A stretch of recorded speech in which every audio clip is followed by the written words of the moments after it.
From LNN USA, it's Good Day VA, brought to you by Dunlop House. A typical day for me is making sure that the residents have their meds on time and also making sure that they have a good day. My name is Felicia Woodley, and I'm a CNA Med Tech at Dunlop House. No matter what the situation is, we always put the residents here at Dunlop House first. My work is meaningful because they'll come to me and tell me, thanks for that smile that you have on your face. I connect with them because I look at them as one of my family members. Dunlop House, more than a house, it's home. Welcome to Good Day VA. I'm Carolyn Day Pruitt. I'm Gianna Vipa. I'm Samuel Pugh.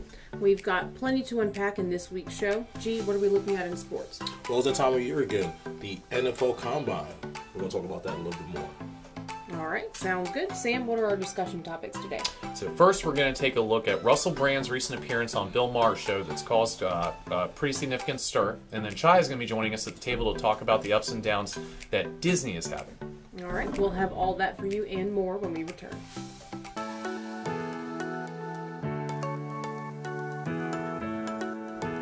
Yes, you can still get haircuts, colors, highlights, waxing services, everything that's going to make you look great right here at the Apothic Company.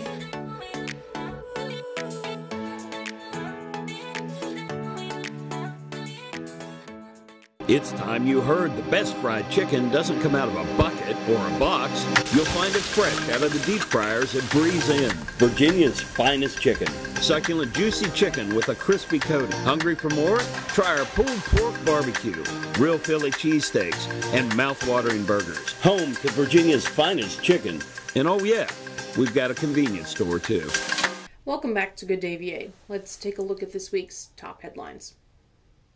On Wednesday, March 8th, Governor Glenn Youngkin announced that the Commonwealth will soon be releasing $30 million in learning recovery grants in an effort to combat the learning loss experienced by Virginia's students during the COVID-19 pandemic.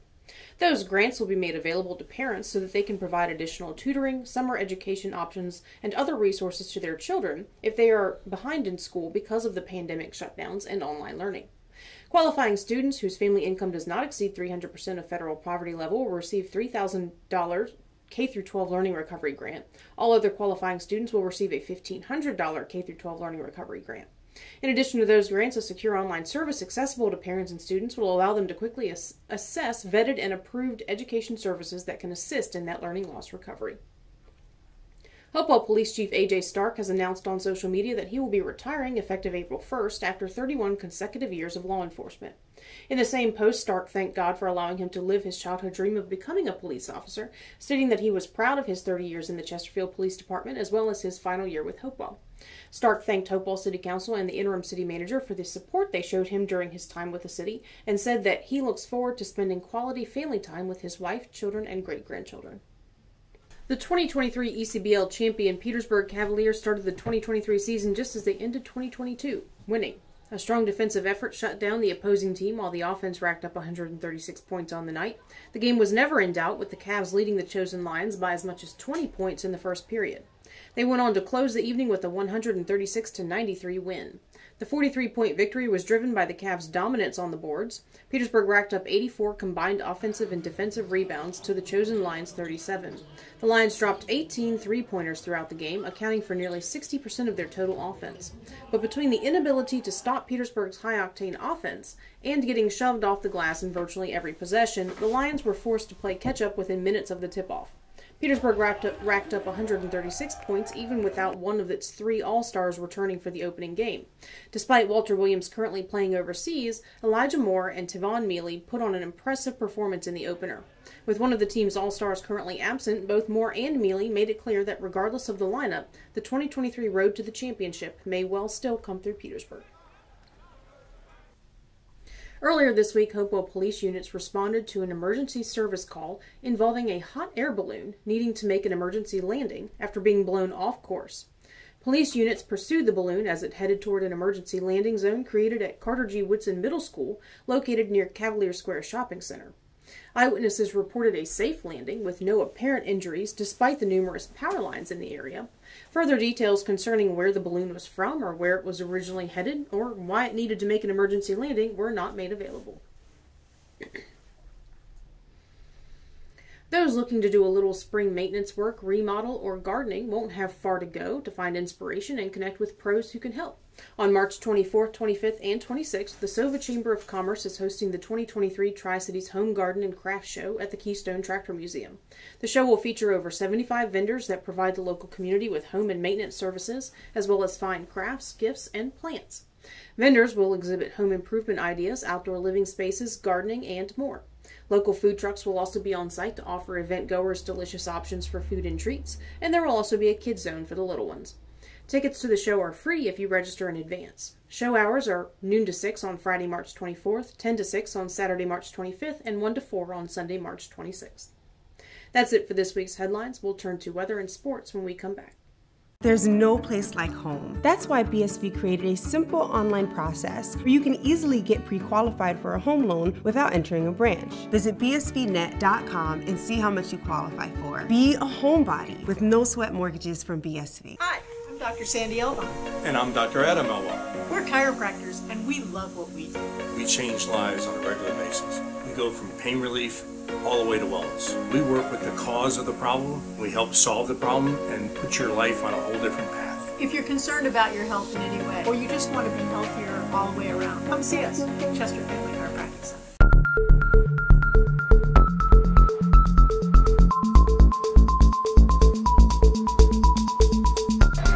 All right, welcome to the Cavalier postgame show. We just finished the first game of the season. We're here with Tavon Mealy, defending ECBL champions. How'd the game feel tonight? Felt pretty good. I enjoyed seeing all my teammates, have fun out there. Everybody contributed. Well, you looked pretty relaxed as a team overall. It looks like you guys almost just stepped right into where you finished last year. Did it feel like that? Yeah, it definitely felt like that. But we still got a little bit more work to put in. But it definitely felt good. It felt like, and another thing is we don't lose at home. Well, and the thing we saw tonight, you're leading all scores, I believe. Unofficially, you're 31 points tonight. You got a double-double. We're showing 14 rebounds coming out of there. Looked like you were feeling pretty strong underneath.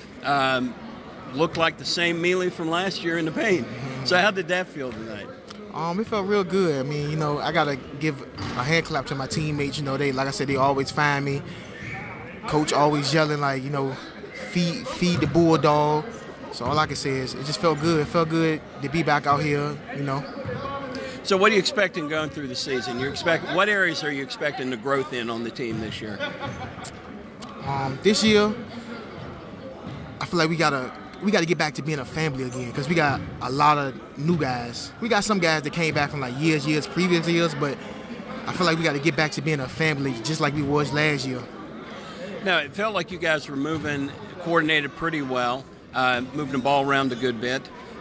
What was the biggest key, did you say, to your performance tonight as a team? I mean, you dropped 136 points. Is that making a statement coming out early?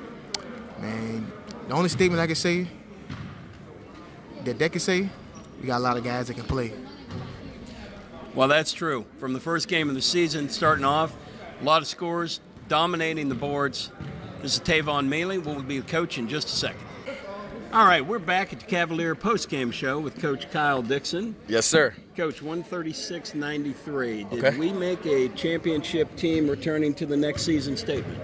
I think that we played well. I think we played well defensively. I think there's some things we could clean up, give up a lot of open looks. But other than that, I think we played well. Coach, you had 4 players, double digits. Mealy's 31.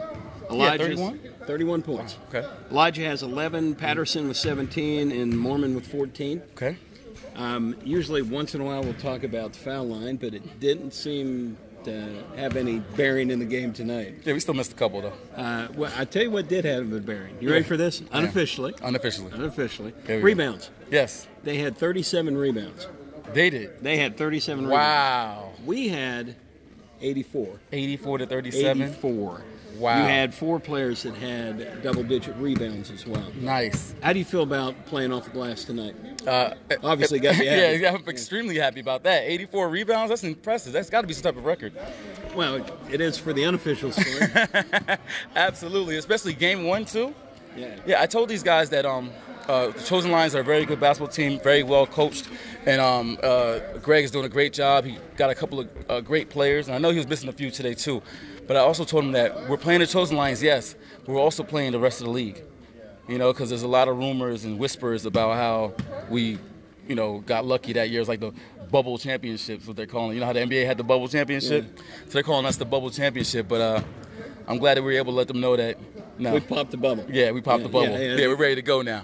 Now, you try to pick the game apart. You see a couple runs in a couple areas. They get a few runs here. Right. Overall, we look solid 4 quarters. Okay. We looked tough playing all the way through. Definitely, defense looked really strong. Right. The only part I think we could look at was their free looks beyond the arc. Right. They shot 18 3-pointers. They made them all? They made 18. They made 18. Wow. Well, they shot a few more than that. Okay. But, the percentage beyond the arc was pretty good, but probably more concerning, I guess, the one part we could pick out of the game would be the open looks they were having beyond the arc.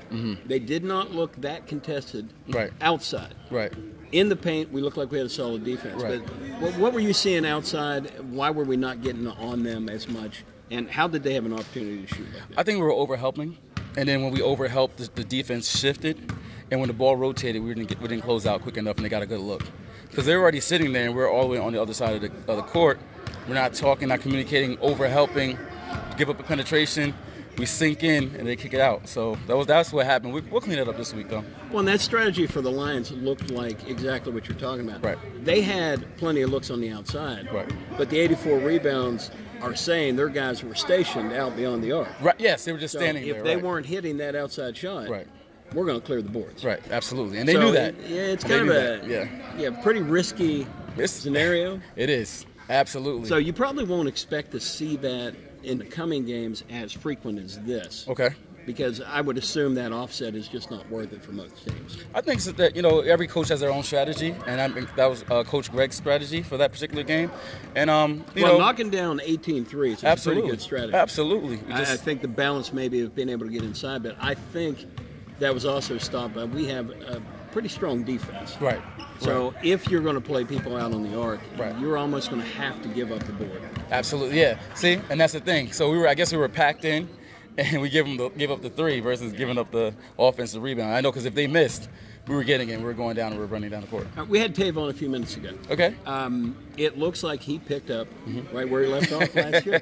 I mean, it looks like he pretty much did what he wanted to under the glass tonight. It's so interesting because in the championship game, he had 16 points, like 16 rebounds, and Elijah Moore and Walter Williams each had 33. And he kind of felt like, man, I could have did more.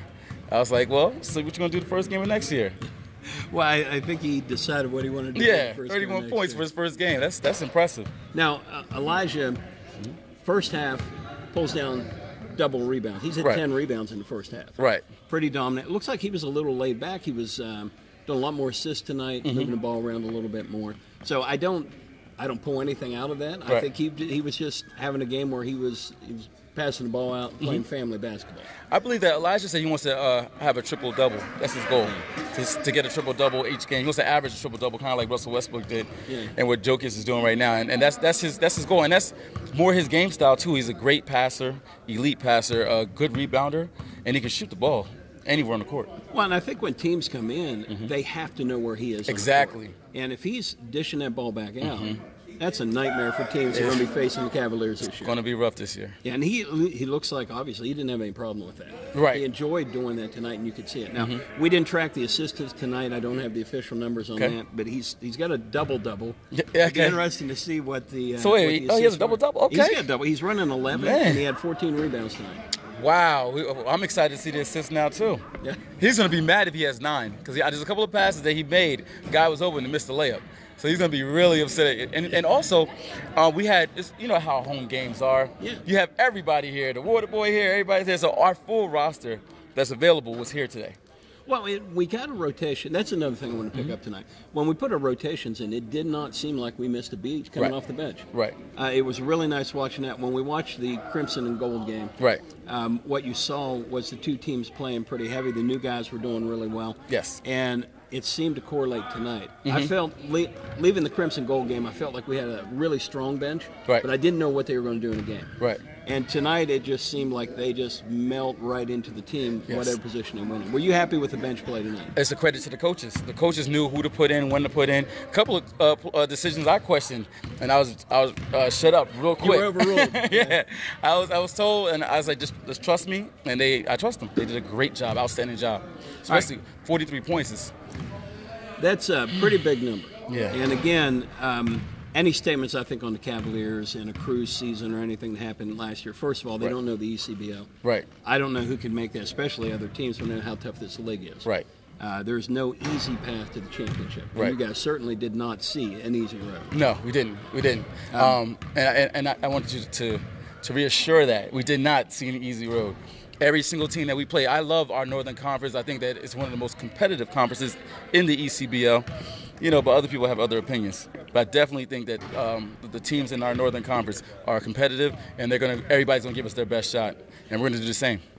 Well, Coach, that's it for game number one. Season 2023. Yeah. Back on the road next week? Absolutely. We're going to go to Hampton Road Warriors, who are 2-0 and actually leading our division right now. Well, it's going to be a heck of a game. We're looking forward to seeing the results of that as well. Coach, Congratulations on the first win of the season. That didn't scratch you, did it? Thank you. That would be the ring, in case you guys didn't know about it or haven't heard about it, every time the coach is in a conference. LNNUSA.com. But he never talks about me. That's it from the Cavaliers post-game show. We'll see you next game. All right. Have a great day. Thank you, guys.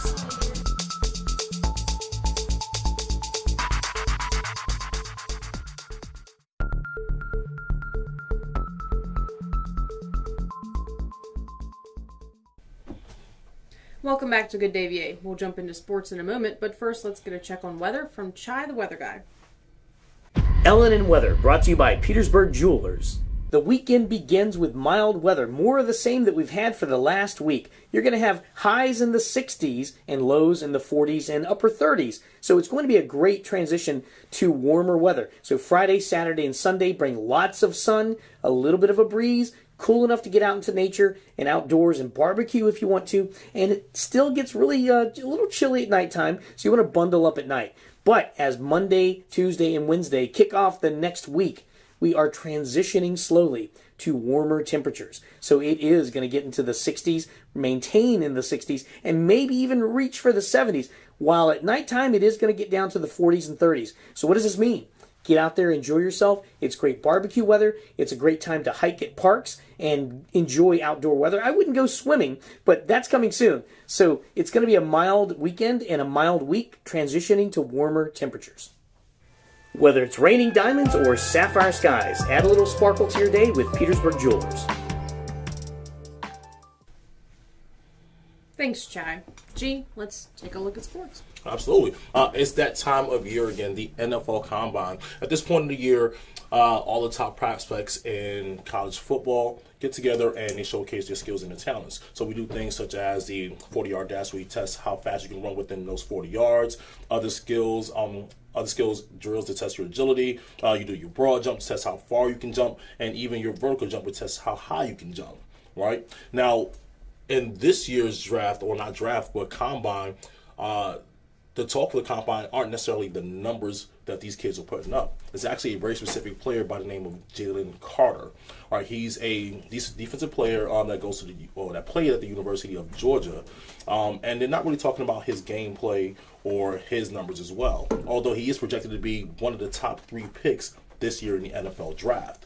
What they're talking about is the fact that he almost did not get a chance to participate in this year's combine. Would you guys like to know some details as to why? Please go on. It does. I will say it does sound a little bit like field day in elementary school. Right, a lot of fun, except for that your future's on the line here, right? A little bit higher stakes. Right, a little bit higher stakes. So at this point, you actually get a chance to either live up to the hype for the NFL scouts and coaches, or increase your draft stock, or you can just totally screw it up by not performing well, right? But again, back to Jalen Carter. The issue here is that Jalen Carter pretty much almost had to have permission to participate in this year's NFL Combine. Reason being is that he was involved in a investigation for a fatal car crash that took place on January 15th that killed a teammate of his. Now, I guess let's go a little bit deeper before I ask you guys any questions about this. They had just won their second straight title, national championship title, and they were out celebrating. Needless to say, maybe they may have been some alcohol involved, right? After the celebration, about 2:45 a.m., Jalen driving one car, teammates in the other, and apparently they were speeding. Other car crashes, 4 passengers, 2 died, the other 2 were injured. So he wasn't driving the car. He was not driving the other car. He was driving his vehicle. So this is all alleged. Apparently, according to different sources, Jalen did not immediately reach out to authorities. He's even said that he may have left the scene of the accident. According to reports, the time length does vary in terms of how long he may have been gone. But again, he did not reach out to authorities immediately. Now, upon actually getting in contact with authorities, the initial story that was told was that he was not racing, and he was far away from the accident, and he wasn't able to tell what actually happened.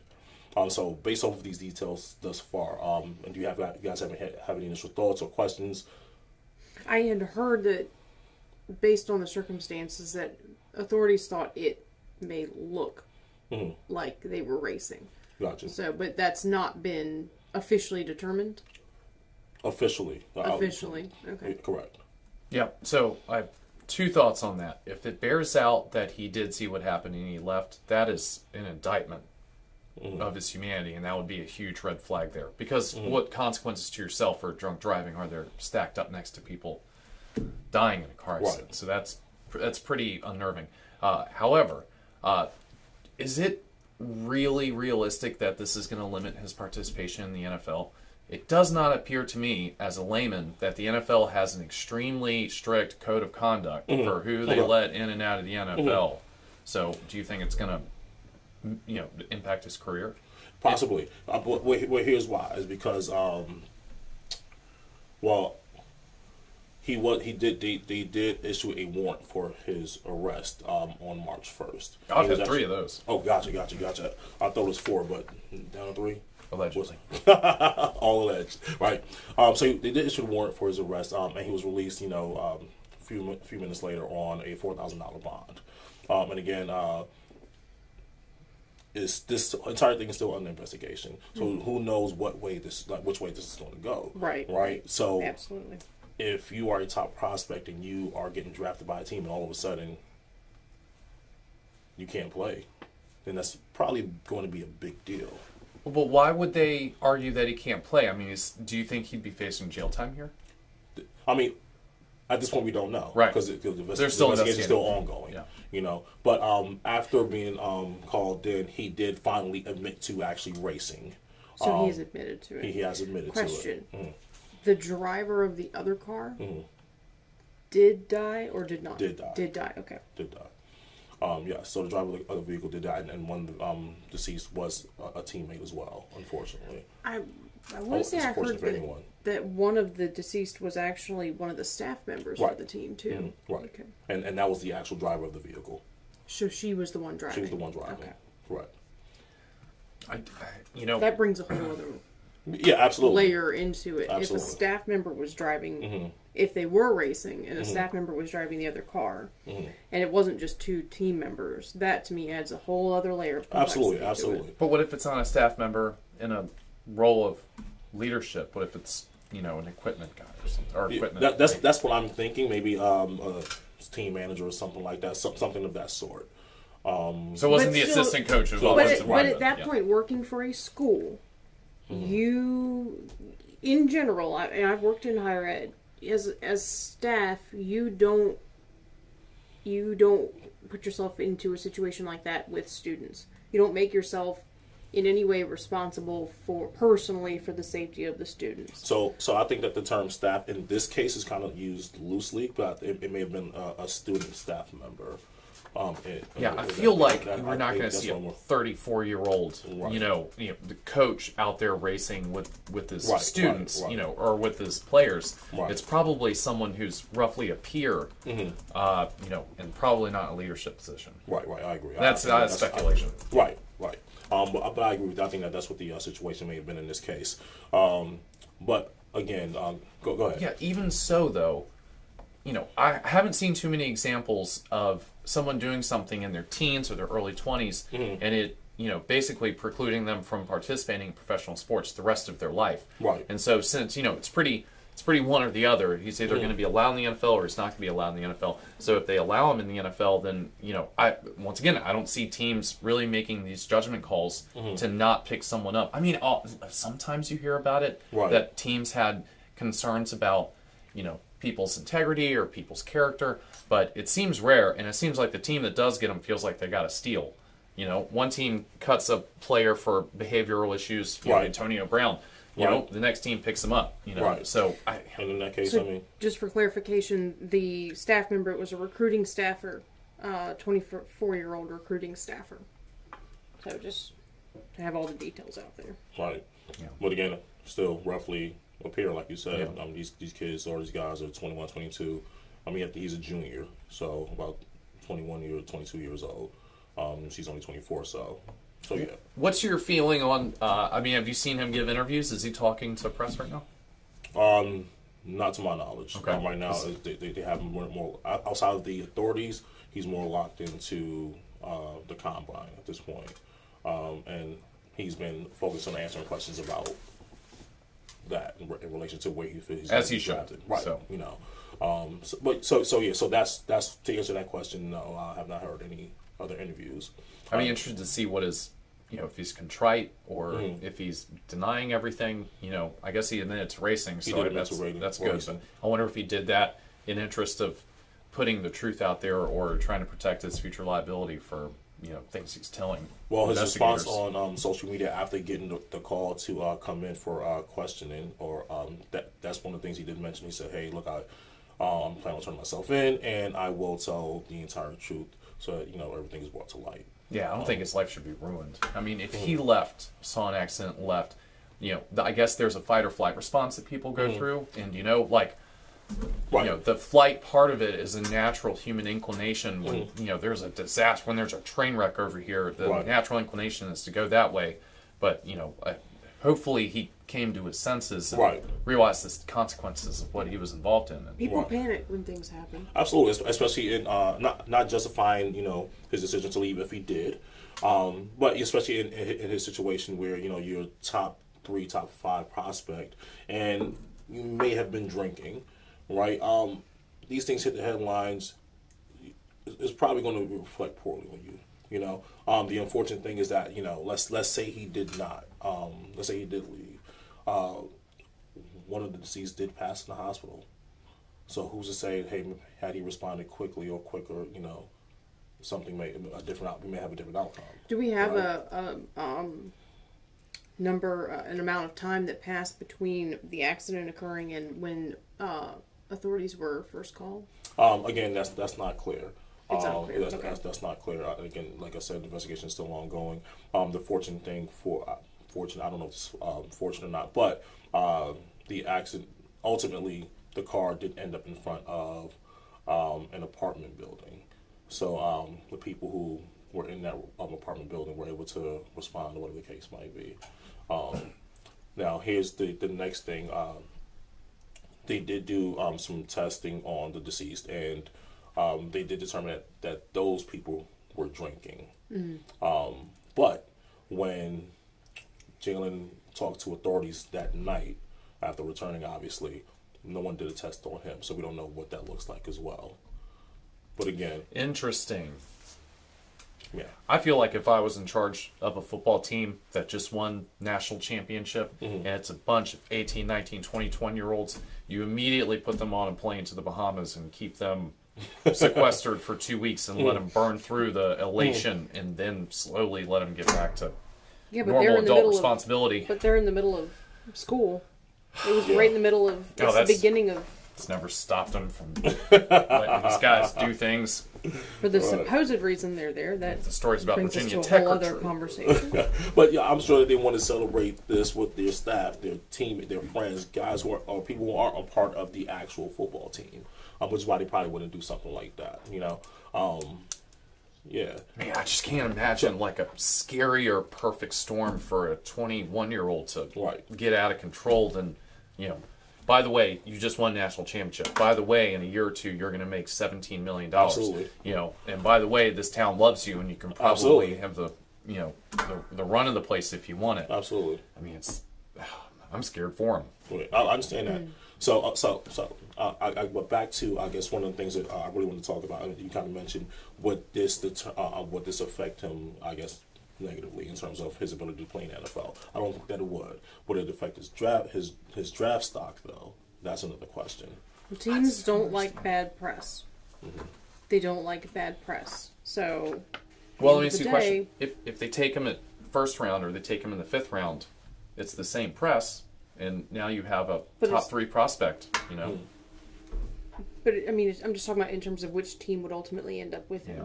Does a team want to take on the liability that this kid is clearly, well, you know, has the appearance of a partier? He's already kind of gotten himself into a little bit of trouble. And before you finish that, I'm going to add this as well.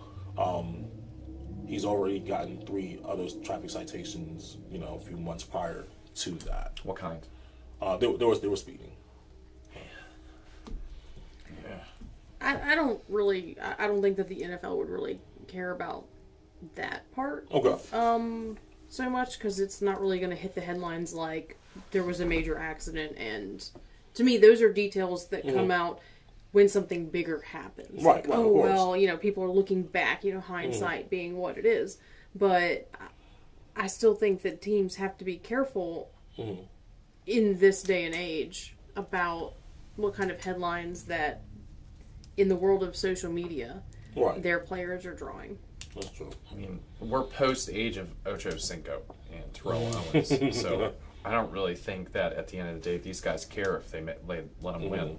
It doesn't seem like it. Some may pay lip service to it, but then they pair these players with like a fatherly head coach, and then these guys have, you know, wonderful careers, and they're like, oh wow, wasn't that great of that team to give that guy a chance? Nobody else believed in him, and they turned him into a productive member of society. Right. Yeah. So I mean, you know, I just don't think it's wise for teams to pass on these guys knowing they're going to be taken, you know, 6 picks later by their divisional rival. And that's the tough call that these teams have to make. You know, do we recruit somebody who may bring some bad press, but will, you know, the potential wins that come from that recruitment be worth it? Right. So it's weighing their options. Absolutely. So here's the reason why I bought the tickets brought the tickets back up is the fact that this kid has just shown that he's chosen to continue to make bad decisions over and over again. So at what point are we going to say, okay, is he going to actually learn? I mean, does it take something like this for him to actually learn from those decisions, or will it just be another speed bump for him? I mean, School of Hard Knocks. Right. Well, and I don't think making bad decisions as 18, 19-year-old is rare. Yeah. It's not.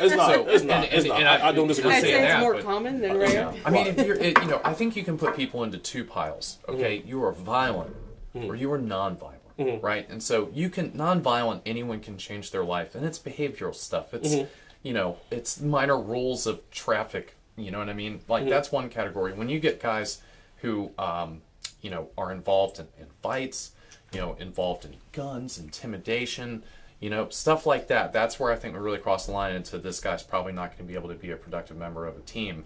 You know, so I mean, if they're non-violent, I don't really see why you should have some. You know, person who's 29 is way different than the person they were at 19. Absolutely. Probably a completely different person. Absolutely. Okay. So chips down, right? You are a team that needs a stud at the defensive position, and I'm not available. Right? No, you're already on the team. Okay.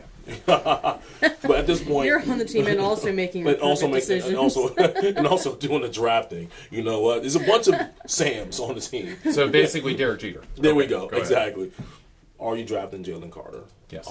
Awesome. Quickly. Good stuff. Especially combine numbers, good. Yeah, you take him. Go. I mean, you're going to play against them if you don't take them. Right. Someone's going to take them. I mean, it's binary. Either this guy's violent, robbed a bank, beat up 3 people. No one's going to take him. Okay, I don't take him. But if you know he's going to get sucked up 6 rounds later or whatever, yeah. Not even 6 rounds later. Yeah, 6 picks later. Yeah. Yeah, you take him.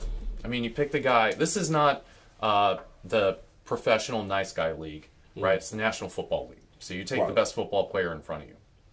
And I think that's generally what teams do, because this is a big business here. You know what I mean? Okay. You want to justify the owners that this guy beat you in the playoffs because you didn't like his speeding tickets. Gotcha. I like it.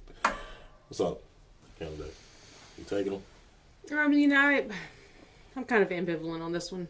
Okay. So I would say, sure, I'll agree with Sam. I guess it's better to, have him on your team than have to face him later on. Okay. Even though it's still an ongoing investigation, we don't know if he's going to be doing any jail time. Well, I guess what I said kind of assumes that there's no legal consequences. You know. Say that again. Does he get work release?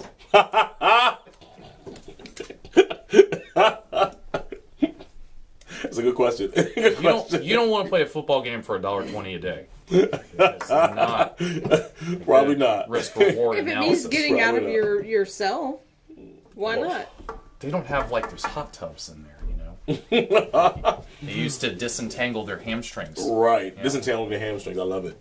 That's the name of my rock band. So with that, right now, knowing that there's a possibility of jail time, we're still taking them. Yeah. I personally don't think I know enough right now about all the other defensive options that there are currently coming up that the NFL teams could recruit. So if there's somebody who's almost as good as him, I think I would go for that one instead of him. But if he's clearly the best player at the position you need, and he's got work release if he does go to jail, then yes, I will recruit him. Yeah. Okay, good stuff. I love the work release piece.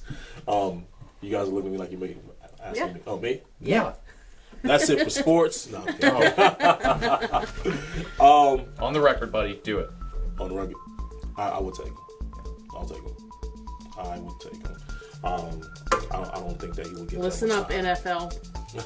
You're learning because we know what we're talking about. You have permission. You're welcome. That's it for sports. And also, Georgia, speed this up. All right, we'll be back in a moment.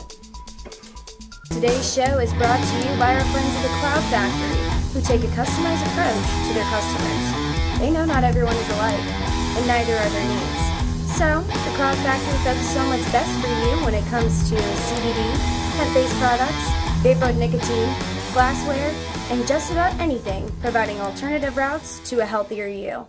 Welcome back. Sam, Russell Brand recently made a guest appearance on Bill Maher's show alongside MSNBC political analyst John Heilemann. That clip of the show has gone viral since. Why are people talking about this conversation between Brand and Heilemann? So for a brief moment in time, someone actually made it into major media that has attempted to pierce the veil of the corporate domination of the information industry. So, and Brand is a independent guy, operates on Rumble and YouTube, so he's not sponsored by any of these guys. But he went on there and directly called out the fact that all of these media organizations are owned by generally giant hedge funds and giant asset managers like State Street, Vanguard, BlackRock, and that they're not going to do anything that puts that relationship at risk, which kind of calls into question the integrity of the entire news industry. Which is, certain people have been screaming about for decades now, as it's slowly consolidated into these corporate monoliths of, basically corporate interest, of their bosses. But I've never really seen anyone go, and as articulately as he did it, go straight after the issue like that. And it was extremely impressive, especially to a denizen of this corporate news monster's face. I think that one of the reasons that Russell Brand is so successful at having a large following. He's kind of like a similar to like a Joe Rogan, where he'll listen to all points of view, talk about things that other people might consider taboo. But I think that his ability to articulate concisely, combined with his ability to say things with humor, and not take everything so incredibly seriously gives him a bigger reach. I think people are more open to listening to him. I mean, if you watch the clip, Heineman is very serious. You can tell he's just taking everything that's being said so seriously. Meanwhile, Brand is just animated and he's joking. He makes a joke about Morning Joe, that it wasn't in the morning and there was no one named Joe. I mean, so I think his ability to deliver things in his own unique way gives him a huge audience. I think that's why he's so dangerous, because he combines emotional intelligence with intelligence quotient, right? So that he's so charming and he's so charismatic that he's probably one of the more effective communicators. And what's dangerous is he's a populist communicator, which is what the system does not like. Okay, can I ask this question? Who is Russell Brand? Wonderful question. So good place to start. So for those who don't know, I know clearly. Just asking for you guys. Yeah, for culture. Well, he was a comedian, and generally, actor or thespian. He's bounced around like the comedy movie circuit, and he's been doing stand-up for years. But he's incredibly intelligent. So, yeah. So I now know what he looks like. Yep, and he's. I didn't know if you might recognize him. He's got luscious hair. It's amazing. That's part of it. But you know what? What's the term? Lothario. So kind of that, like that kind of that vibe. But he's incredibly intelligent, and I think his independent wealth has. And he interviews a ton. I watch a lot of the interviews he does with people. He's interested in ideas and political theory and movements from all over the world, and he kind of synthesizes all of this on his podcast, and he does interviews, and he's become a pretty significant cultural source. He gets more views than CNN and MSNBC on a daily basis, and it's not even close, right? So for those who don't know, how did Russell Brand rise into the public awareness? Well, he's a pretty well-known actor, right? So he was like, in Get Him to the Greek, he was the rock star in Get Him to the Greek, right? So he's got a pretty good chip, or a pretty good foothold into the culture already through acting and comedy. He's a stand-up comedian, so he's been, he's huge in the United Kingdom. He tours all over the place all the time.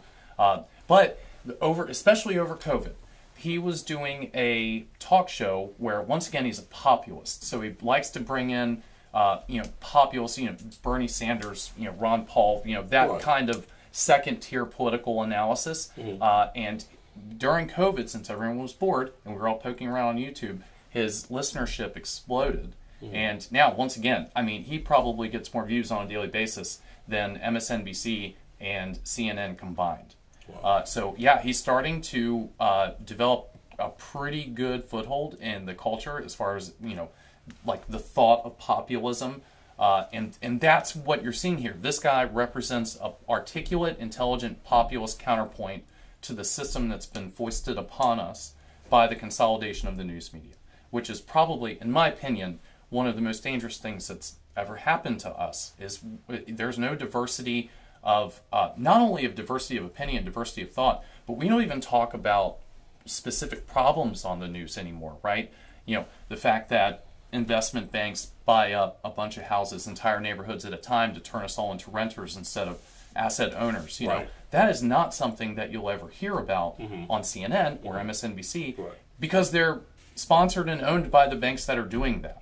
So they're totally compromised. And these, the Substack revolution, right? The independent journalists on Twitter and people like Russell Brand, this is a real threat to them, because they generally, you can't really question their motivations here. They're not making money specifically pointing out XYZ or not pointing out XYZ. And so when they're very good at it, like Russell Brand is, I can't believe they let him on HBO. He probably won't be back, that's for sure. Because, Bill Maher has bosses, and obviously they didn't know what was going to happen. But now that it's been, shown to a gigantic American network audience, that this opinion is out there and it makes sense, it's probably... he probably drew millions of people over to his own personal media now. Of course. But man, he is a huge threat. So we've seen another incident similar to this recently, when Woody Harrelson joked about Big Pharma in his monologue when he was guest hosting SNL, and that made it on as well. Do we think this is a shift in the culture where people are more willing to speak out, and also the audience to hear these other points of view? Or is this just a couple of brave souls who are willing to go on and risk not being invited back onto these shows? I don't know. I think this has always been a thing. I believe that it's just more of the platform now, like the exposure. I think that people have always been out there with these points of views and willing to speak out against, the big system. Names, celebrity names, right. willing to speak out? Well, celebrity names? Well, how about celebrities when it's not fashionable to do so? Okay. Because like everyone lined up against the 2003 Iraq War, right? For example. Right. So when it's not fashionable to do so, I mean, okay, maybe that might be new. Yeah. But I guess, but why though? I mean, I kind of think about this as like a dam. I mean, a lot of the regular, guys out there that I talk to every single day, a lot of people know that it's rotten, right? And so I imagine there's a dam and there's a lake of dissatisfaction behind this dam, and that dam is mainstream media, right? So, and they're holding back perspectives, opinions, viewpoints that that kind of attack the edifice of the ruling class here. And I think there's cracks in the dam now. And I think they're not as good at filtering the stuff out. Elon Musk buying Twitter was a huge part of that, right? Because now it's wide open. So, Taibbi can go out there and just lay it out there for everybody about how all this stuff works, the interplay between government and the corporate media. That was probably why they're investigating him now, because he really, stuck his finger in the eye of the government media complex. But yeah, I think there's cracks in the dam, and I think people that they assumed are, with the team, right, they're not going to rock the boat. They care enough about it to go out there and rock the boat. Tim Robbins, he's been outspoken about stuff like this. Eric Clapton went out there and was starting to get pretty outspoken about how all this is working.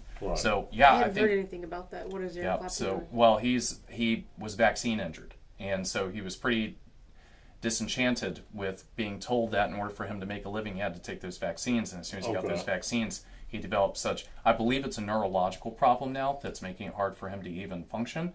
So he's mad, Sure. And I think this represents maybe not millions of people, maybe hundreds of millions of people. Right. And so to control a population, you have to control the information. So the internet was the big threat there, right, as you democratize information. You let people like Russell Brand get out there. You let people like Joe Rogan bring on anybody he wants to. Right. Graham Hancock and other crackpots. Love you, Graham Hancock. And so, they tried to reconsolidate this down into the social media companies, and because Twitter had been losing money forever. They were basically monetized by investment banks and by wealthy stock stock traders, etc., to keep the information channel controlled. So once Elon Musk bought it, flipped it into a profitable model where everybody can say what they want. I'm really seeing the ripple effects now of this informational diffusion.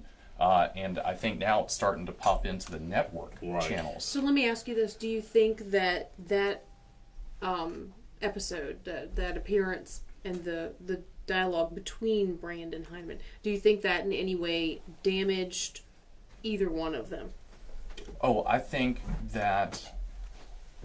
I don't really know if it damaged anyone. I think it helps the populist cause, because at this point the teams are made here. So if you're a diehard MSNBC or Fox News viewer, there's very little that you can be told that's going to change your mind about this. People are starting to calcify in their positions, which is normal for two-party system in a very polarized country.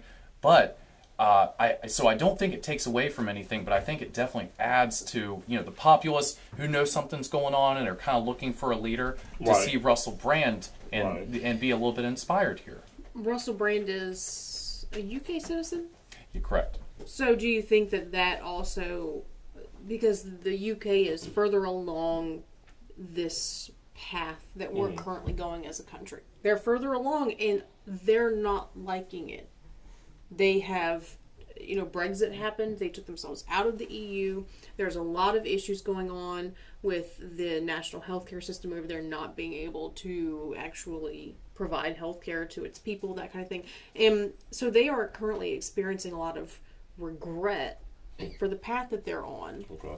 Do you think that that helps Brand as a voice here in America? Yes, because I think he's arguing the same points in both countries, right? So the United Kingdom was so mad about the trajectory of their country that they voted the Labour Party out and they brought in the Tory Party. But it turned out the Tory Party, right, just like here, it's one political party. These guys all eat dinner together. They have the same objectives at the end of the day. So he's now, and he's not a conservative guy, right? Russell Brand is a populist leftist.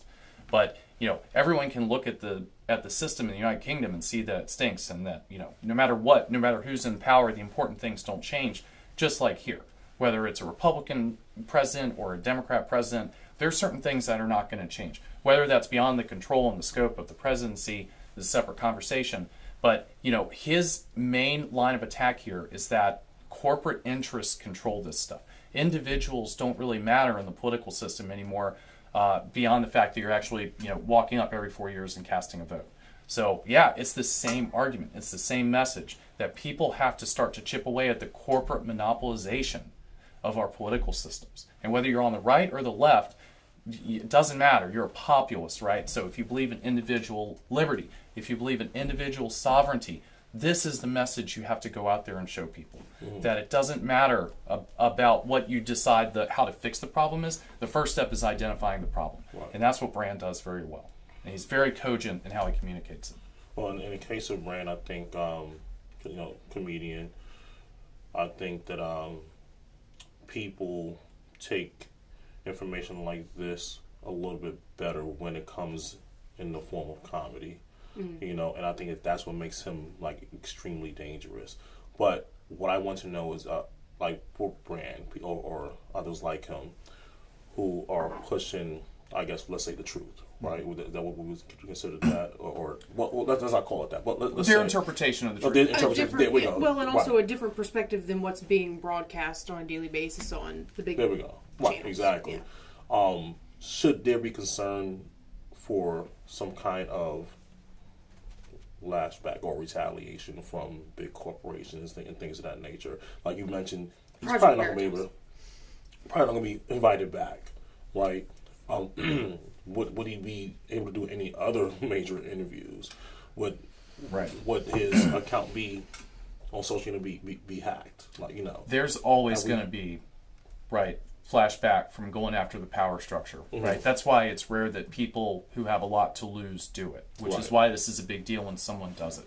However, I think this is where the internet has changed the landscape here on how you control the information in a country. Because, sure, he's probably not going to be allowed back to HBO, for sure. Definitely MSNBC isn't going to be calling his publicist anytime soon. But he's got a channel to support himself and a platform to talk about the problems that he's identifying here that's kind of outside that corporate control. The banks can get rid of him. There's also the system's going to go after this guy, just like they go after everybody, just like they went after Ron Paul, right? Like they go after the Canadian truckers and the guys who are organizing that entire, attempt against the power structure. But that's what's exciting is he still has a way to support himself and he still has a way to communicate. He doesn't need corporations anymore. So, I guess, do you know the name of his podcast, or do you know people can find him? I believe it's called Staying Free, and he's on Rumble. He does a show on Rumble where he generally does interviews. And so he's done a lot of really amazing ones. Specifically, one was with an Indian member of Parliament about corporate control of food systems. That was eye-opening, about Cargill and Monsanto and the big boys that really control the ebb and flow of food across the country. That one is certainly worth your time. Stay free. Stay free. Yep. Yeah. So whether you agree with him or not on how you fix the problem, I don't know if you can argue. Excuse me. If you can argue with his analysis of what the problem is. I think it's always good to hear multiple sides. And that I think is a big part of the problem today with the discussion and the polarization today is people have gone into their separate corners and they've closed their ears. And I think that one of the ways that we break out of that is to encourage people to be more open to at least hearing what other people say and think. And know that there's not just two ways to approach a problem. There's not the Right. Republican, Democrat, or Tory, Labor. There's a lot of different ways that people can come together and fix problems. Absolutely. All right. Well, thank you to our viewers for tuning into the show. If you'd like to be notified when we post a new video on YouTube, be sure to click the subscribe button and the notification bell. When Good Day VA returns, Chai Gallahan will join us at the table to discuss Disney and Florida. So here at Titan Auto and Tire, we're a full care automotive repair center, full maintenance items anywhere from an oil change, state inspection, and also full engine replacement. Titan Auto is different because of our customer service mainly. I mean, we have some of the best trained and qualified techs in the area. Our three main focuses are customer safety, customer service, and community. Knowing that you're going to put them first and it's not about the dollar. Welcome back to the show, and welcome, Chai. Thanks, it's good to be back. Good to see you guys again. Chai, you're with us today. You want to discuss Disney. What aspects of the media giant are we focusing on today? And that is a great question, because what happened at Disney? They used to be what I called the caretaker of dreams. I did a paper on Disney and did some research, and this is before the Star Wars park formed, and my suggestion was to create a Star Wars themed park as part of Disney World. And Disney was like this amazing company. They were putting out great stories, animated, real life, live action footage. And then all of a sudden in the past few years, a lot of people have been shying away from Disney. And not just shying away, but talking adversely about Disney, saying that they're evil. And it's like, wait a minute, what's happened to this wonderful staple of American society that used to put out wholesome family entertainment? And now they're on it's a controversial company because of some of the things that they've taken, some of the aspects that they've tried to insert themselves into in politics in Florida, with grooming children, with trying to transgender children, promoting all sorts of things to kids who most people in this country agree are too young to be exposed to. Right. So it's a wide topic, and there have been some financial repercussions and societal repercussions, some political repercussions. They've had their tax-exempt status revoked in Florida because of their involvement in politics in Florida. Wow. So it's a broad, open topic. Right. So in Q1 of 2023, Disney Plus subscriptions dropped for the first time since the launch of the platform in November of 2019. According to Statista, much of that decline was actually in the version of the platform that's released in India, which is called Disney Plus Hotstar, because of the lack of cricket matches available on that platform. But there have also been some declines in subscriptions here in the States, and I'm sure globally as well. Do we think that that's because people can't afford? We're asked more and more to pay for more individual platforms, to the point where, bills are starting to reach to the point where when cable was a major player.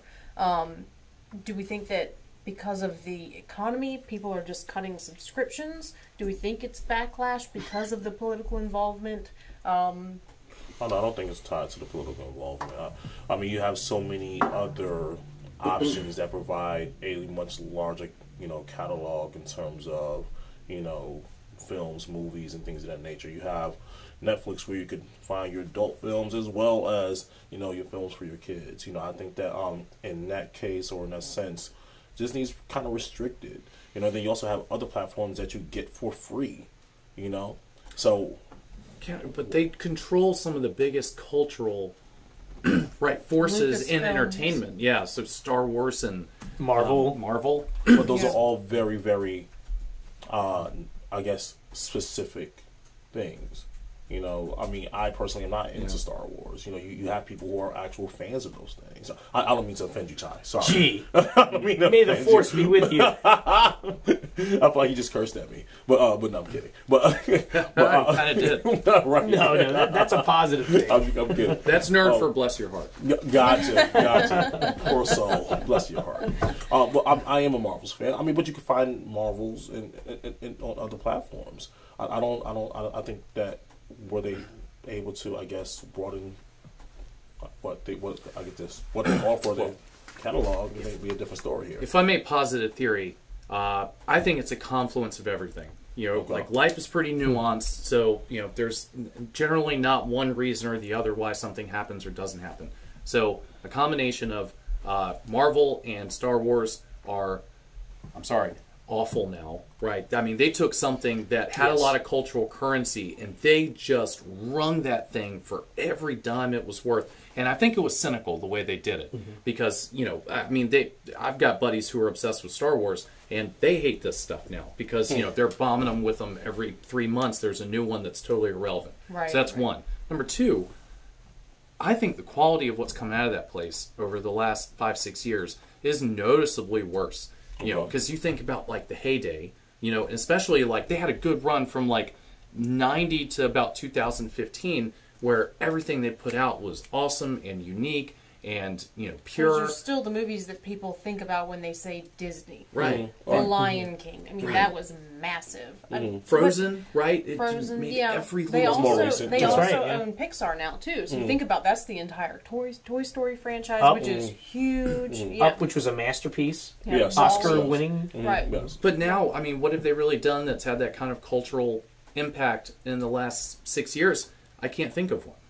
I think a lot of right now, I think it's a lack of creativity at Disney. You don't see a lot of new, compelling stories coming out. You see them trying to either remake things, like in the case of the Disney princess movies, trying to transition them all to live action. That's right. And the Lion King. And the Lion King. And then also trying to just continue to feed off of those popular franchises from back then, like they tried to release the take on Toy Story. It came out the last Buzz year. Lightyear movie. The Buzz Lightyear movie. Oh, okay. Which they sprinkled some progressive messaging into that movie. Yeah. Into a children's movie. They can't seem to find a creative stride like they had at one point. They're not coming up with... And the thing is, the Disney princess movies were not new stories. They're stories that have been around in fairy tales for years, but Disney told them in a new way and added visual magic to them. Right. But they are failing to do so. The Star Wars thing, as a Star Wars fan, my condolences. They have missed with almost every single movie. Rogue One, I will say, is an exception. I thought Rogue One agree with that. It was a fantastic movie. Because everyone died. It was good. But it was a great movie. It was very imaginative, a creative take on what happened just before the very first movie, Episode 4. It explains a small part of the very beginning of the Star Wars franchise, and they did it in a great way. They did. But they haven't been able to do the same with the... They were inserting a piece into a story that was already there. Them trying to continue the story on in a new direction... In the sequel trilogies. In the sequels with Rey has been awful. Shameful. Awful. So I think that Disney does not have any true creatives anymore. Go ahead, G. Do you think that they aren't getting worse? We're just expecting more? Hold on. Go ahead. Okay. So, not really generally a Star Wars fan. Watched them, liked them, right? It's like any part. When I started watching the new ones that they put out and realized it was the exact same plot from 30 years ago, I felt like that they were so sure that this was going to make so much money that they could put zero effort into it except for there wasn't any creative writing. Like she said, there was nothing in there that was memorable. They literally had another Death Star. They literally had another Emperor. Are you kidding me? They didn't even come up with a new story. Same Emperor. Yeah, the same. They didn't even try, I don't think. Yeah, I'm not sure what happened with the sequel trilogy. I enjoyed the first sequel because I gave them some space. Because it's hard to approach that blank page with a completely original, fascinating story that's profound. So I gave them a pass, but I enjoyed it. I bought all the books. I got the soundtrack, everything. And then when the second one came out, the second sequel trilogy movie, which was The Last Jedi, I was like, something about this movie is bothering me, and I'm not sure what it is. And then when I realized what it was the fact that their best pilot, Poe, he is their best spectacular pilot who might be a Force user, and they treat him like he's just some newbie out of the academy by not telling him their great plan, and they make him look stupid in this sequence. And I'm like, why are they doing that? That's their best pilot. But yes, Aldo and Leia, they're refusing to tell him his plan. He goes so far as to mutiny because of this. And then you realize their big plan was to escape on escape pods to the planet. I mean, there's nothing to the plan. Why wouldn't they tell him the plan? It's not like it was a big secret. And so it just bothered me. And then there was a lot of mess that they did with the characters. Then when Rey defeats, she's brand new at the Force, right? I get why she defeated Kylo Ren in the first sequel movie, because he had been injured. He had been shot by Chewbacca with a laser blaster. And so, okay, I give her a pass. And then he takes on Finn, and then he fights Rey. I'm like, all right, he took on, he was shot, took on 2 people, she won. But in the next movie, Rey meets Luke Skywalker, Jedi Master, and she defeats him in a lightsaber duel. And he was kind that of lost all credibility from me. So well, she also learned. She learned how to do this. Luke, back in the originals, he had to train. He trained and learned how to use the Force and do all this. And she just magically picks it up and just kind of learns it on the fly. But how does that make sense? At the risk of making this basically a Star Wars bashing fest, which is a huge part of bashing Disney, but I also would like to point everybody to a YouTuber called Critical Drinker, who has, what I'm talking about? I know. So a lot of what his point about Disney and where all this went wrong is they forgot how to write heroes. And you can pretty much apply that to everything they do now. That's a good point. And they've taken all of like the basic common things that society has accepted about heroes and completely thrown that out the window and said, no, you can be weak and, you can be morally ambiguous and, That's a reflection of today's culture. Yeah. You see that in today's culture where the things that make heroes aren't valued. In fact, they are actively mocked, devalued, and mocked. In fact, I would suggest that it's the purposeful deconstruction of heroes. Both men and women, and maybe morality, heroes, in and general. morality, yeah. And that's the danger to postmodernism: is there is no morality to a postmodernist. So there's no right and wrong. So there can't be a hero anymore. There's just historical forces, kind of like the Marxist view of history. Yeah, you destroy your cultural heroes. Marxism, right? Yeah. Also, I wanted to point out that they are going to drag out of the grave and reanimate and put makeup on Harrison Ford to do another Indiana Jones, which is probably the worst crime against culture that we have even considered. The Dial of Time. He's supposed to come out this summer. They're going to drag him out of the grave. The Dial of Geriatric Time. I couldn't believe they did the 4th one, right? Because those 3 movies that they made in the 80s. Was that the one with Shia LaBeouf? Yeah. Yes. And he looked. I love me some Harrison Ford.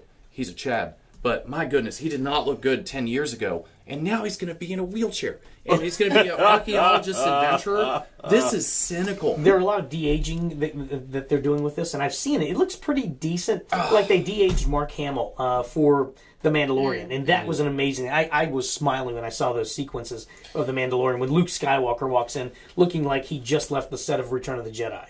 So. Well, okay, so why don't... In that case, I think that goes into the whole thing where our culture also worships youth. Why not accept the fact that Harrison Ford is older and let him play an older version of himself, just like Sean Connery played his dad in the original 3. I would argue it's not an issue of youth; it's an issue of prime, right? Like we'd like to remember our heroes being capable. So seeing your heroes, seeing Luke Skywalker brought out as a sad old man drinking from an alien nipple, is just kind of upsetting. So, in seeing Harrison Ford, who's like my archetype hero, right, from Indiana Jones, come out and just be bent over, stooped, and angry, it just changes the image in your head you had of, especially because a lot of this stuff is emotional because you watched it at a specific point in your life and it meant something to you, and to see it taken away is kind of abusive. that would be reality. The fact is, people age. No one's frozen in time. Even your heroes will age unless they are I'm not watching a vampire. movies. I'm not watching movies for reality. That's a good point too. Now, what does that do to the psyche of the people? What does that do when you are stuck in this and you can't accept the fact that people age? I don't know. I should ask the Star Wars crowd. Oh my gosh! No one's complaining.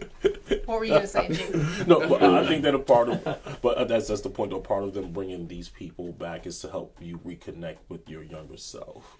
Nostalgia. Yeah, right, yeah. The sweetest pain. There you go. Well, there's also another trend, too, G, and Carolyn Day mentioned this when you brought Sean Connery. It made me think of James Bond, because Sean Connery, of course, was the first James Bond. Right, that's true. And there have been many other Bonds. And what they did with the final James Bond, the last James Bond movie, was to bring in a woman who was another agent, and she's better than Bond, she's wiser than Bond, she's smarter than Bond, and she's younger than Bond. And she does everything better than Bond. So they destroyed James Bond, and the movie bombed. And then that's what people are afraid, including Critical Drinker, that they're going to do with Indiana Jones, because there's a girl in this, and they brought her in. She's younger, smarter, wiser, and she knows everything better than Bond. Like Ray, she was just good at everything, didn't have to learn much, didn't have to train. So this girl in the Indiana Jones movie is going to be better than Indiana Jones in every way and replace him as the new Indiana Jones archetype. Which is also an unhealthy message to send to girls.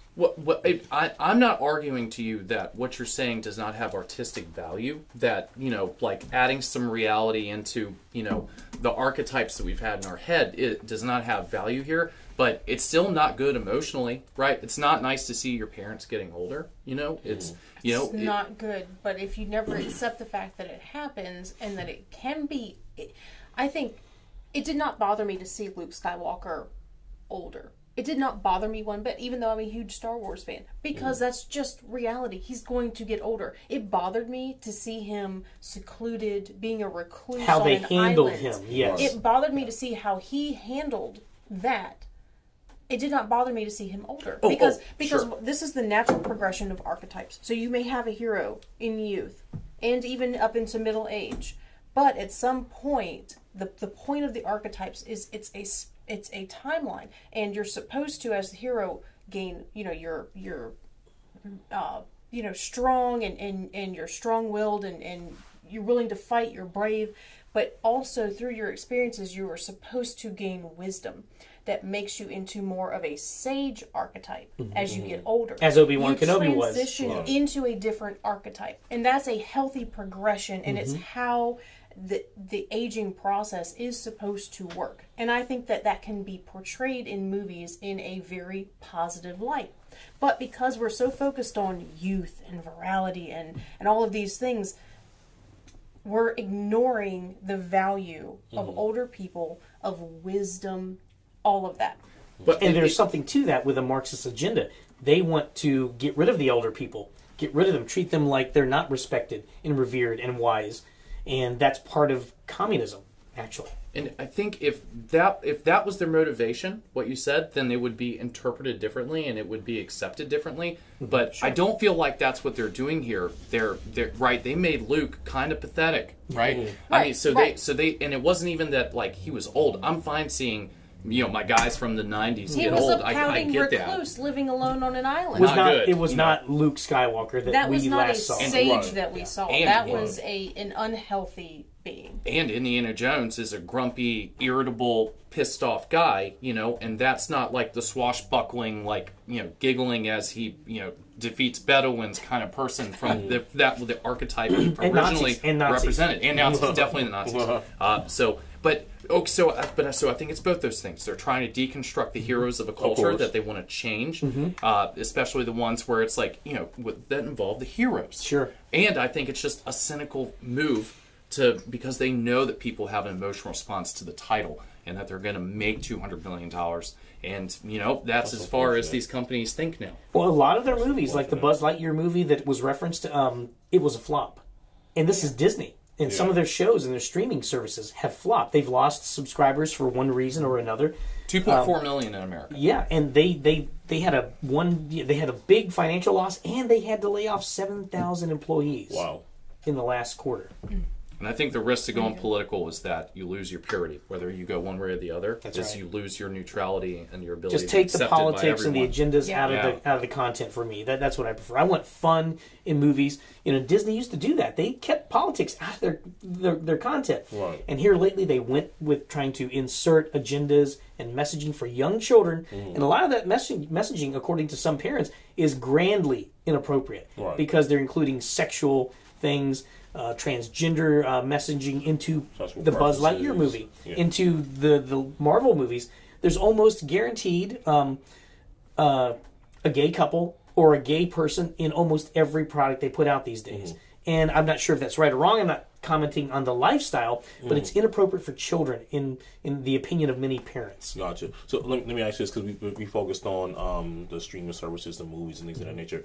Has Disney has the theme parks been affected in any shape or form? Unfortunately, they took out they've trained their employees, and this is current, and it's been going on for about maybe 6 months to a year, maybe a little longer.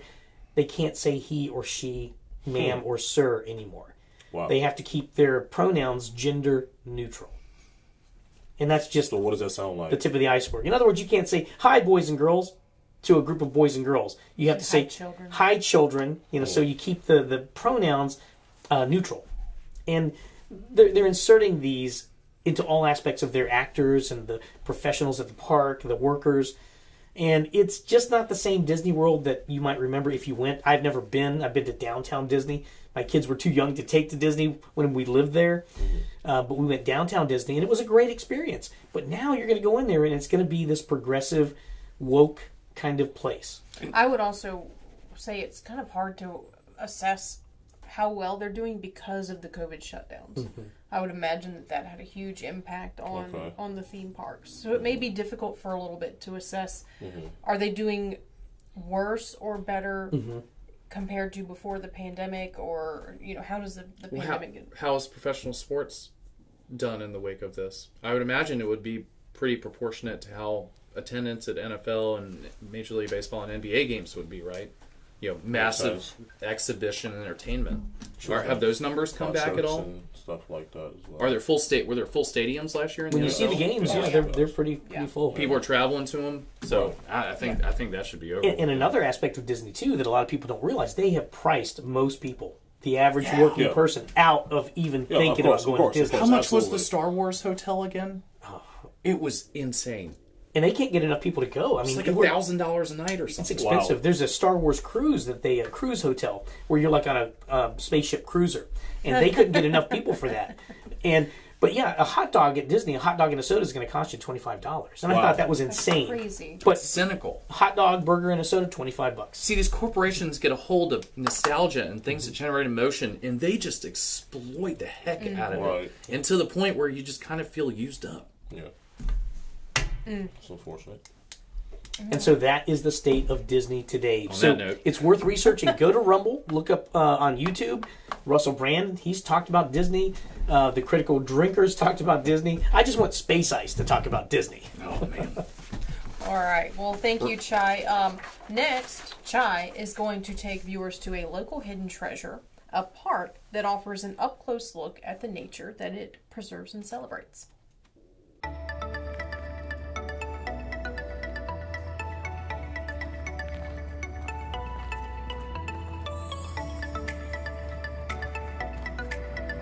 This episode of Uncommon Wealth brings us to Chesterfield County's R. Garland Dodd Park, formerly known as Point of Rocks Park. And it's at 201 Enon Church Road. And it is right in our backyard. It takes you through the woods along a really healthy, hearty tour through the woodlands. And then it takes you to the wetlands and the Appomattox River, where you can walk across the boardwalk of the Appomattox River. It's a very enjoyable hike. There are other amenities here, including tennis courts, basketball courts, a sports complex, 3 or 4 different playgrounds for kids of different ages, and an adult workout area. So let's explore Point of Rocks Park, R. Garland Dodd Park. It's going to be a lot of fun. Let's get started. And once we're in the park proper, you'll see that there is a little bit of something here for everybody, including young kids, toddlers, even teenagers who like to swing and go on to the playground for a little bit of hide and seek or some fun. There are picnic tables everywhere, and there's a sports complex here, so you might catch a game going on. And what we're here for, though, is to take this trail and go into the woods as Virginia is blossoming in full-blown spring glory. We're at the very tip of that right now. Back in recent years, this park was known as Point of Rocks Park. The name has recently been changed, as you've seen, to R. Garland Dodd Park at Point of Rocks. And this is a map that explains everything that's here at the park, the different kinds of wildlife here, including what you can do. There's going to be trail walking, and that's what we're going to do. There's an overlook of the river. You can also bird watch here. A lot of common birds are around here, and different species of snake, including the black rat snake. It's not a pit viper. Now also here, you've got a little bit of history of Point of Rocks that points out that this was a U.S. military hospital site. And then, of course, there's the Bermuda 100 campaign. There's some panels here about some of the personalities during the Civil War and who were involved in this area. Let's take a look on the trail right behind me, and we're going to take a hike, literally, into the woods. Clearly visible through the trees because the leaves have not fully bloomed. We can see the Appomattox River winding its way down below.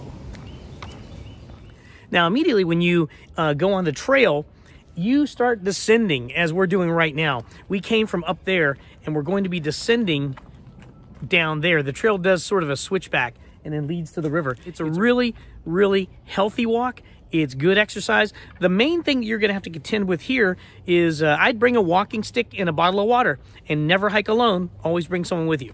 But the main thing you're going to have to contend here, for those of you who may have an issue with walking, is that you are going to be going downhill and uphill, but it is, so far, a paved track, right? So it's a very scenic one as well. There's a pavilion back up there, too, that you can have picnics in at the top of the hill and then come down here for a walk. It's a well-maintained track. As you can see, there are trees here that they've cut down and cleared away from the path. Now, we're descending even further. And again, this is at the beginning of spring. There's plenty of green here, and there's plenty of leaves left over from the fall and winter. But I tell you what, just in a month or two, this place will be just alive with blossoms and color. And I'm probably, yeah, we're going to be coming back here. So let's see what's around this bend ahead of us in the road. This is the overlook, which is at the entrance to the boardwalk. So this is the official overlook. But what a view! Can you see that? It is so breathtaking. Now we're going to take a walk on the boardwalk. Let's go.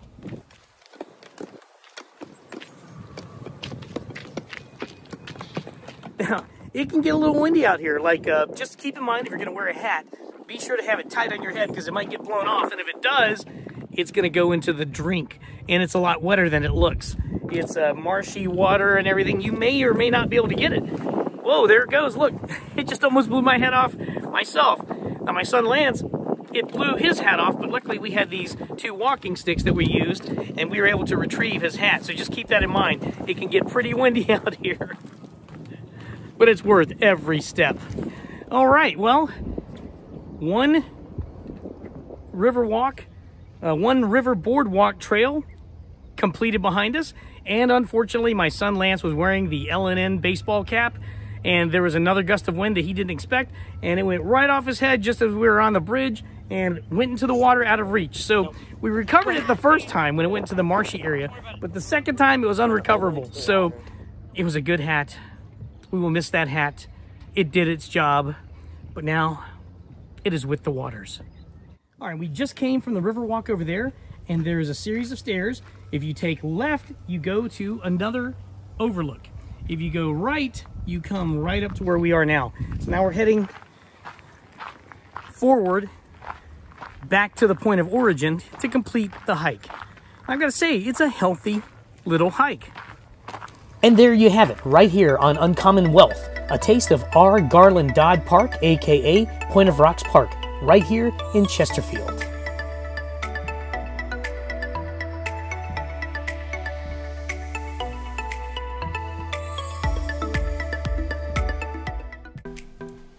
That's it for this week's show. We appreciate all of our viewers and thank you for tuning in.